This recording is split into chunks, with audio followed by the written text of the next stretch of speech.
Peristiwa Isra Mi'raj ni bila? Peristiwa Isra Mi'raj ni lepas Allah Ta'ala uji satu Mekah boikot Nabi dengan umat Islam. Siapa pun jangan jual, jangan cakap, jangan menikah, jangan berurusan dengan Muhammad dan semua ahli keluarga dia dan orang Islam. Berapa lama?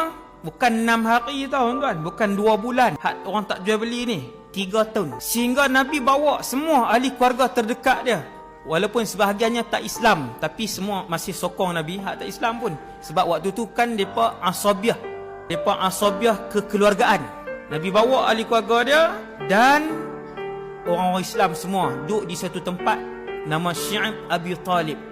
Habis 3 tahun, Nabi pun balik, apa semua duduk balik dalam kota Mekah semua ni.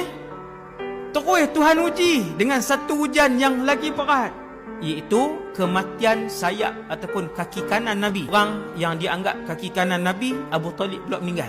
Selang beberapa bulan, sayap kiri Nabi ataupun kaki kiri Nabi, tuan tahu siapa? Sayyidatuna Khadijah. Tahun yang sama, tuan-tuan bayang tengok, Nabi tak habis lagi hak Abu Talib. Bukan kata tak habis lagi hak Abu Talib, hak boikot tak sah, baru habis saja. Kematian Abu Talib, kematian Khadijah. Sahabat boleh tengok kesedihan di muka Nabi sallallahu alaihi wasallam.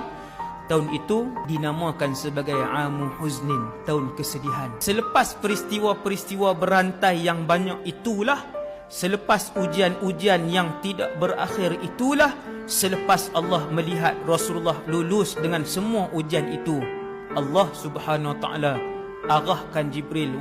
Wahai Jibril, turun, undang Muhammad dengan satu undangan khusus merentasi perjalanan langit. Perjalanan tu dinamakan Al-Isra wal Mi'raj.